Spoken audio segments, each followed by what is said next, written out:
अस्सलाम वालेकुम पाकिस्तानियों, मैं हूं प्रोग्राम टेल 5 का मेज़बान फ़र्रुख नवाज़ भट्टी और आज हम फिर बात करेंगे शहर इक़्तिदार की। और उससे पहले जो है वो डिप्टी कमिश्नर इस्लामाबाद के हवाले से जो गुज़श्ता प्रोग्राम में मैंने ज़िक्र किया था, वहीं पर जो है वो यकीनी तौर पर मैं हौसला अफजाई भी करूँगा कि आज उनकी टीमें शहर में मुतहर्रिक रहीं और इस हवाले से ख़ास तौर पर उन्होंने दुकानों पर जाकर चेकिंग भी की और पोलियो के हवाले से भी वो है काफ़ी मुतहर्रिक रहे। इसके अलावा कोविड के हवाले से भी डिप्टी कमिश्नर इस्लामाबाद ने बेहतर तौर पर काम किया। लेकिन बतौर सिविल सर्वेंट हम डिप्टी कमिश्नर इस्लामाबाद को ये कहेंगे कि कानून पर अमल दरामद जो है वो बुनियादी तौर पर उन्हीं की ज़िम्मेदारी बनती है, क्योंकि जिस दिन वो सिविल सर्वेंट के तौर पर जो है वो भर्ती हुए थे, उन्होंने आवाम की खिदमत के हवाले से एक हलफनामा दिया था, एक अहद किया था, तो उस पर जो है वो काम का जो बोझ है, जो बर्डन है, वो भी उसी तरह उनको लेना चाहिए और तमाम चीज़ों को जो है वो देखना चाहिए। हम भी रोज़ाना की बुनियाद पर कोशिश करेंगे कि हक़ायक़ उनके सामने रखें, वो बिस्मिल्लाह तो करें, आगाज़ तो करें कानून पर अमल दरामद के हवाले से।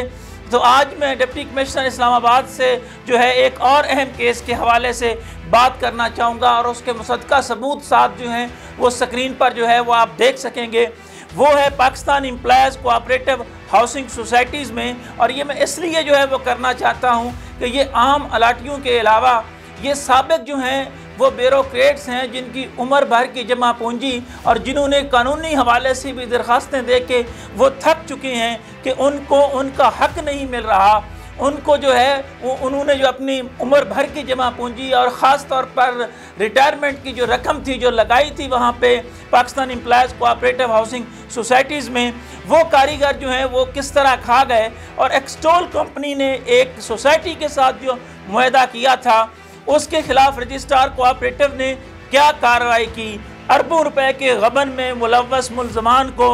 NOC किन शराइत पर दे रखा गया है। ये वो सवाल हैं। मैं फिर बराह रास्त मुखातब हो के जो है वो रजिस्ट्रार कोऑपरेटिव और डिप्टी कमिश्नर इस्लामाबाद जो जिनके पास ये ओहदा भी है कि वो रजिस्ट्रार भी हैं, उनसे ज़रूर ये पूछना चाहूँगा कि एक्सटोल कंपनी ने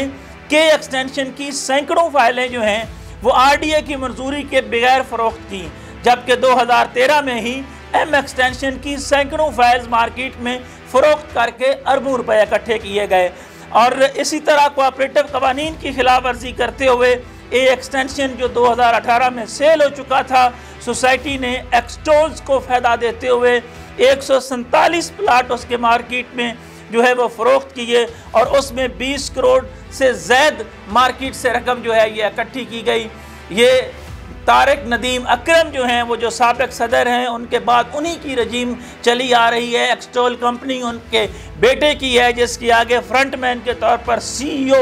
बोहर रबानी काम कर रहे हैं। और आज भी N ब्लॉक की गैर कानूनी फाइलें मार्केट में फ़रोख्त हो रही हैं और 5 मरले के प्लाट्स किस्तों पर फ़रोख्त हो रहे हैं। जो गैर कानूनी सोसाइटियों का जिक्र किया था अपने ट्वीट में जनाब मोहतरम डिप्टी कमिश्नर इस्लामाबाद ने, तो मैं वो मुसद्दक़ा सबूतों के साथ जो है वो बात कर रहा हूँ। वो ख़ास तौर पर एडवर्टाइजमेंट जो है उसका एक अक्स भी आप स्क्रीन पर जो है वो देख सकते हैं। और मार्केट में 264 फाइलें फ़रोख्त हो चुकी हैं। तमाम फाइलें सोसाइटी की जानब से एक बोहर रबानी के नाम से जो है वो जारी करती है और एक्सटोल कंपनी का CEO और साबिक़ सदर नदीम अकरम जो है उसका वो फ्रंट मैन है। एक्सटोल कंपनी ने KM और A एक्सटेंशन 2013 में जो कंपनी ने बेचे थे, इन ब्लॉक्स में ना बिजली है, ना पानी है और ना ही डेवलपमेंट है। मैं चाहूँगा कि रजिस्ट्रार कोऑपरेटिव एक दफ़ा ख़ुद जाकर वहाँ पर मुआयना करें। गौर रबानी जो एक्सटोल का CEO है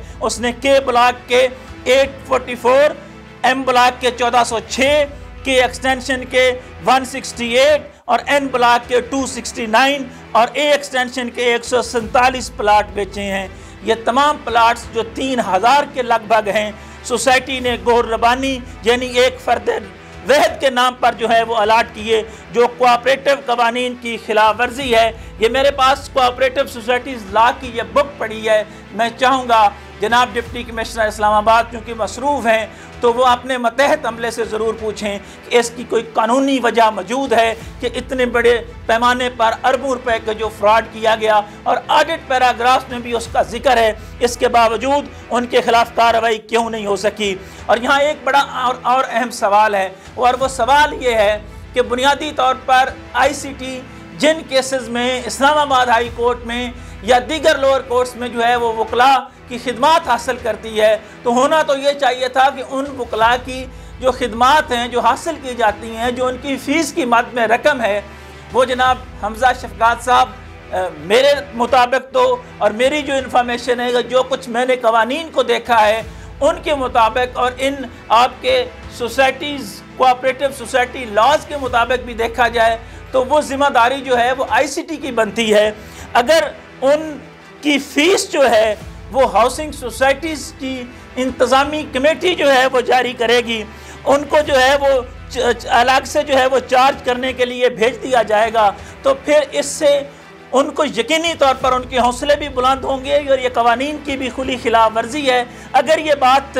किसी भी तरह से सच साबित ना हो तो वो तमाम मुसद्दका सबूत जो हैं वो आप सामने भी देख सकते हैं, और मैं इज़्ज़त माब डिप्टी कमिश्नर इस्लामाबाद को वो भिजवाने के लिए भी तैयार हूँ कि किस तरह वकला की फ़ीस जो है वो हाउसिंग सोसाइटीज़ जो हैं जब वो देंगी तो फिर आप उनसे ये तवक्को करें कि जनाब ये हाउसिंग सोसाइटीज़ जो हैं वो कवानीन पर अमल दरामद करेंगी। यहीं से जो है उनको एक तरह से ये मिलता है कि जनाब देखें ये हमारी ज़िम्मेदारी नहीं है, तो यकीनी तौर पर डिप्टी कमिश्नर इस्लामाबाद हमजा शफकात को भी चाहिए कि इस हवाले से एक अलग से इंक्वायरी करवाएं और अपने मतहत अमले से पूछें कि क्यों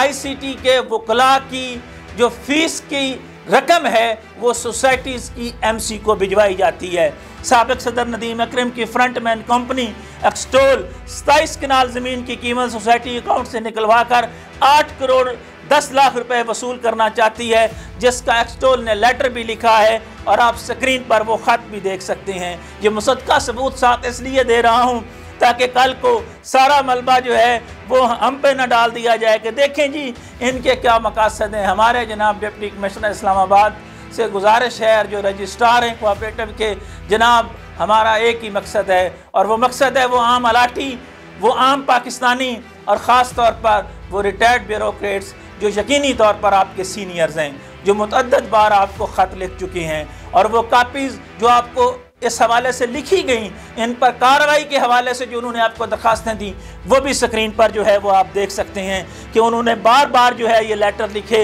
एक्सटोल कंपनी के गैर कानूनी प्लाट्स की बड़ी तादाद जो हज़ारों में बनती है वो मुबैना तौर पर 2 प्रॉपर्टी डीलर मियाँ यासीन मलिक अतार रबानी ने जो है वो इसमें कमीशन वसूल किया, जिसमें 82 करोड़ की मुबैना तौर पर बात की जाती है कि सिर्फ कमीशन वसूल किया गया। के और एम ब्लॉक के हज़ारों प्लाट्स जो हैं जो अरबों मालियत के हैं उस पर FBR के हवाले से भी टैक्स अदा नहीं किया गया। एक्सटोल्स कंपनी और इस पूरे माफिया के हवाले से FBR के हवाले से जो खिलाफ वर्जियाँ की गई, जो कोऑपरेटिव सोसाइटीज़ लॉज की धज्जियाँ बिखेरी गई, इस पर आज के दिन तक कार्रवाई का ना होना, FIR का अंदराज ना होना, नदीम अकरम और इनके साथियों के ख़िलाफ़ कोऑपरेटिव डिपार्टमेंट और इस्लामाबाद के डिप्टी कमिश्नर की जानिब से कार्रवाई का ना होना यकीनी तौर पर यह अपनी जगह पर एक सवाल है। और मैं उम्मीद करता हूँ कि डिप्टी कमिश्नर इस्लामाबाद जो रजिस्ट्रारकोआपरेटिव भी हैं वह ज़रूर इसकी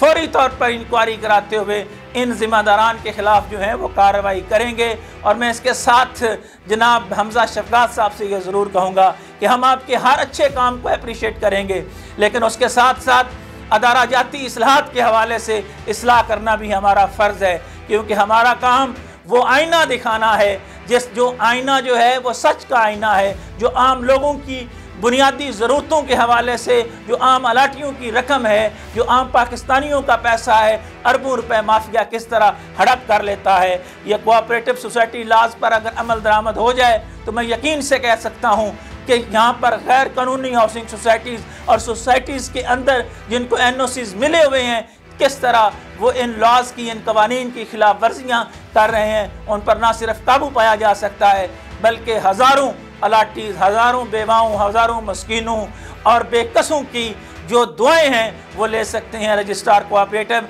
मैं उम्मीद करता हूं कि इस हवाले से वो यकीनी तौर पर इंडिपेंडेंट फैसला करते हुए अपना किरदार अदा करेंगे। इन्हीं ख्यालात के इज़हार के साथ प्रोग्राम ट्रेल 5 के मेज़बान फर्रुख नवाज भट्टी को कूफा मिजाज शहर इक़्तिदार से इजाज़त दीजिए। अल्लाह हाफ़िज़।